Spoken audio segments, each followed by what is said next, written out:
Well, greetings and welcome to episode 1 of the new Dark Side of the Labyrinth.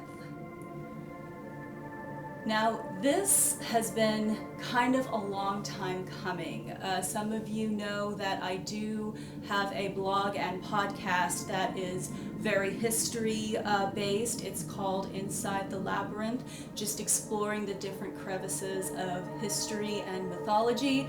And there was a time a year ago, or was it a year or two ago, at Halloween, where I did kind of a more paranormal history throughout the Halloween season. And it was a lot of fun, and that was kind of when the idea for this started to kind of plant its seeds a little bit. Now, I got the idea to do this, I believe it was, oh my gosh, it was probably last fall maybe, when I actually put out a little poll to my social media and my mailing list, and I basically was asking what dress should I wear for if I were to do a sort of spin-off of Inside the Labyrinth, and that would explore maybe the paranormal and haunted parts of history. What should I wear for that first episode? It was between this 1840s dress, which was made by my awesome friend Laura Mason Lockhart. She's also my bandmate in Wayward Companions, and she has the Age of Antiquity blog, which is dedicated to historical attire making. It was between this dress and an 1860s Civil War era dress. And this one won by a landslide, and I had every intention of putting out the Dark Side of the Labyrinth very soon after that. I even took another poll to see what subject matter you wanted for the first episode and what my backdrop should be. So this first episode was basically completely thought of by you, from what I'm wearing to the paranormal story that I will be covering today and the backdrop that I will be using. So I pretty much had all that set up months ago, but of course things happen, other projects came up, and then on top of it all, once this whole lockdown started, I was also moving, and moving in the middle of a global pandemic is always an interesting adventure. I think I mentioned that on at least a couple of my Facebook live streams, but yeah, so a couple of, several things happened, and so it got, Dark Side of the Labyrinth, it got pushed to the side with me planning to revisit it later, and I figured, why not revisit it now? So as I said, the Dark Side of the Labyrinth will explore the darker sides of history, the more paranormal, haunted history. We might even cover certain ancient history, like the darker side of ancient history, things like the fairy realms, and where you could possibly go to find a fairy realm if you look hard enough. But things like that, I really thought it would be a lot of fun to have something specifically for that subject matter, while also doing my regular history and mythology coverage in my Inside the Labyrinth blog and podcast. So the way I am going to be posting these and releasing these episodes is they will go to my Patreon first, and a week later then they will go to basically all of my other platforms. And although for this first episode I'm releasing it to my Patreon as well as all my other platforms at about the same time, just because it is the first episode, but any subsequent episodes, that's how I will be doing it. My Patreon gets to see it first, and then about a week later, everybody else gets to see it. Now, as I said, this first episode was completely voted on by you, And the topic that you decided on between the two that I gave you to decide between, and that was, those choices were the tragedy of Jennie Wade of Gettysburg and the Headless Ghost, a discussion on the Headless Ghost, which is said to walk the castle over at Old Fort Niagara.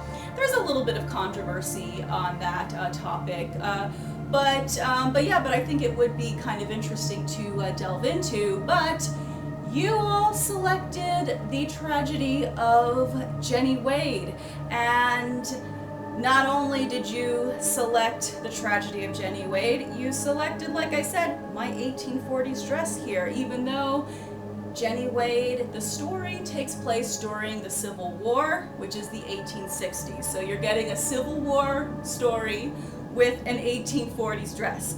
And that's what you voted for, so that's what you're getting.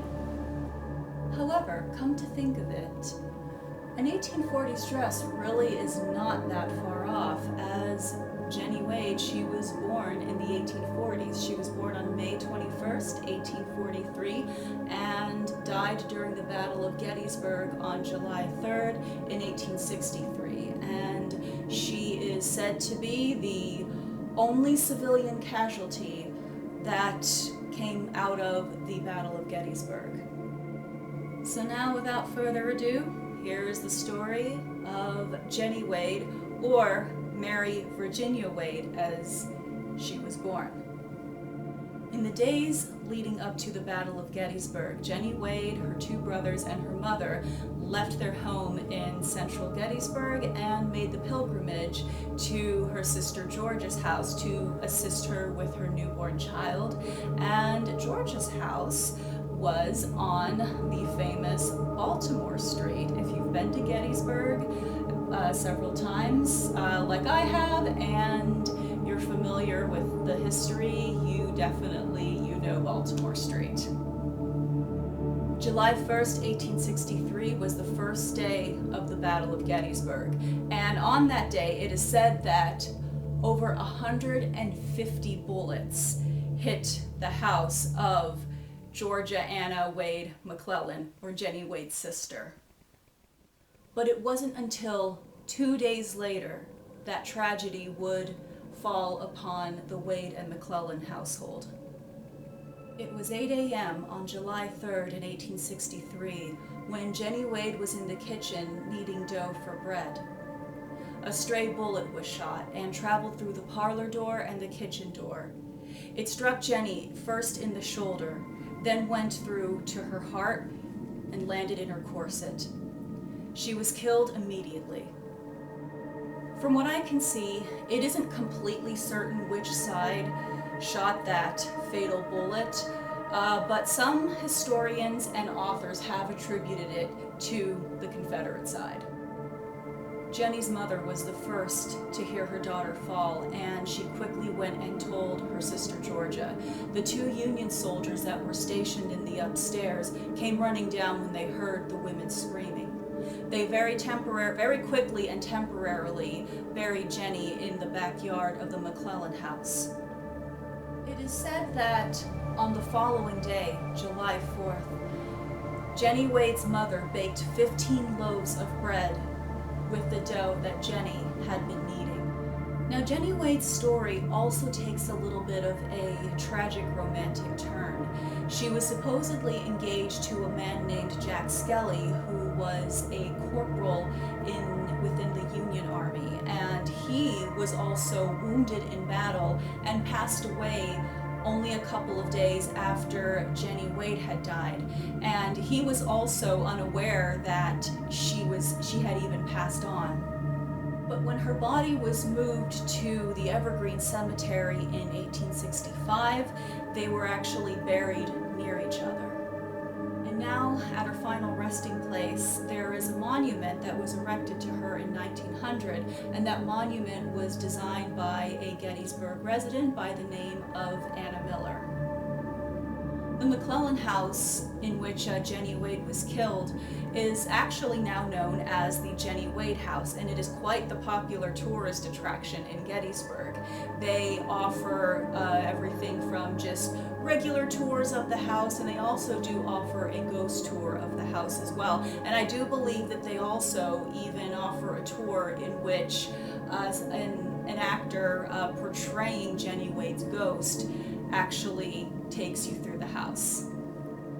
Now, as far as the hauntings go, it is said that Jennie Wade's spirit is one of the most felt spirits in Gettysburg. However, nobody has ever felt anything malevolent from her. They have felt just a very almost soft, comforting presence. In fact, it is said that her spirit does linger to, if she sees somebody that's maybe hurting or upset, Jennie Wade's spirit will go to that person and try to be of some sort of comfort.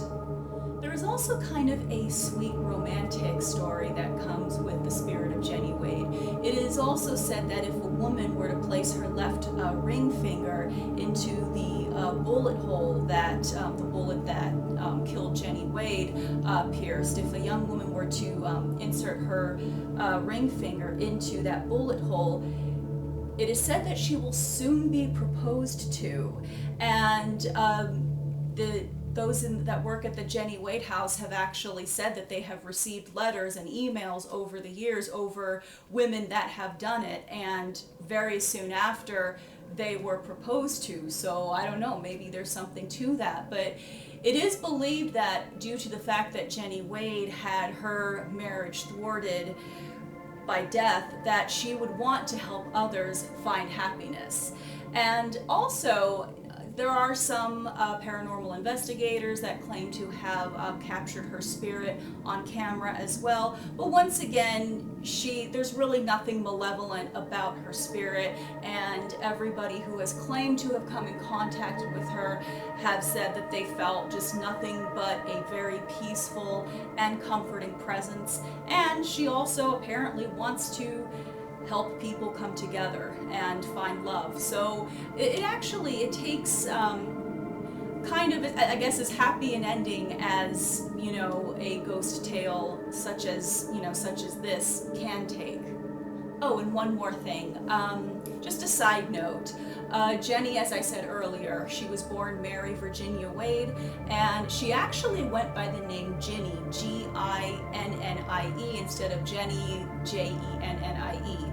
It's just that after her death, when the media was reporting it, a lot of the newspapers kind of messed it up and called her Jennie instead of Ginnie, and therefore the name Jennie kind of stuck.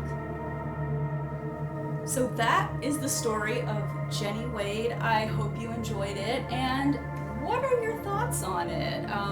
Have you ever been to the Jennie Wade house in Gettysburg, or do you ever plan to visit it? Would you take a ghost tour of the house? And yeah, I would definitely love to hear what you have to say on it, and what are your thoughts on some of the ghost tales that surround her, some of the hauntings that surround her. Like, have you ever felt her presence? Have you ever been to the Jennie Wade house and maybe felt her presence there? Definitely, I'd love to hear it. And next time I go to Gettysburg, I definitely want to take maybe one of the ghost tours of the Jennie Wade house. I've taken the ghost tours of the Farnsworth house. I've taken a couple other ghost tours as well. It's always fun when you go with somebody, So, but I definitely hope to, fingers crossed, get to Gettysburg sometime this year. If not, I'm definitely going to make up for lost times next year. So I hope you enjoyed this first episode of The Dark Side of the Labyrinth, and I look forward to bringing you more of these episodes. This is a lot of fun. I definitely enjoyed doing it and hope you enjoyed it, and I will see you next time.